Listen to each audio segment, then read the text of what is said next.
میرا سوال ہے کہ ایک حدیث میں ہے کہ جو اپنے لیے پسند کرو اپنے بھائی کے لیے بھی ویسا پسند کرو. میرا سوال ہے کہ بعض دفعہ کوئی چیز خود ہمیں پسند نہیں ہوتی لیکن جس کو کچھ دینا ہو اس کو پسند ہوتی ہے. کیا اس صورت میں کسی کو ایسی چیز دینا اس حدیث کے منافی نہیں ہوگا؟ نہیں. جو پسند نہ کرو والی حدیث ہے اس کا مطلب یہ ہے کہ جو کپڑے تمہیں برے لگتے ہیں وہ غریبوں کو نہ دے دیا کرو.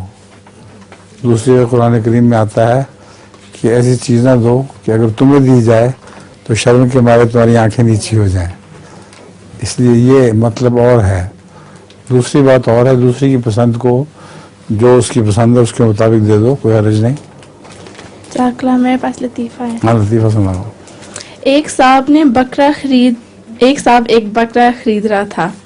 انہوں نے بکرے والے سے اس کی رنگ، نسل، صورت، چال، دانت، آواز وغیرہ کے متعلق 1 گھنٹہ تفصیل معلومات حاصل کی.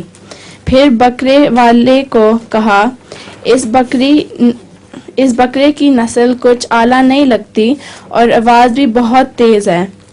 بکرے والے نے جھنجھلا کر کہا صاحب آپ نے جھنجھلا کے کہا صاحب آپ نے قربانی کے لیے بکرا لینا ہے یا گھر کے لیے داماد؟ وہ مرغی والا سنا ہوا ہے کہ ایک شخص نے مرغی منگوائی تو ایک ٹانگ اس کی نہیں تھی. تو اس نے بیرے سے کہا کہ دیکھو یہ مرغی کیسے لائے ہو، اس کی ایک ٹانگ نہیں ہے. اس نے کہا آپ نے کھانی ہے، اس کے ساتھ ڈانس تو نہیں کرنا.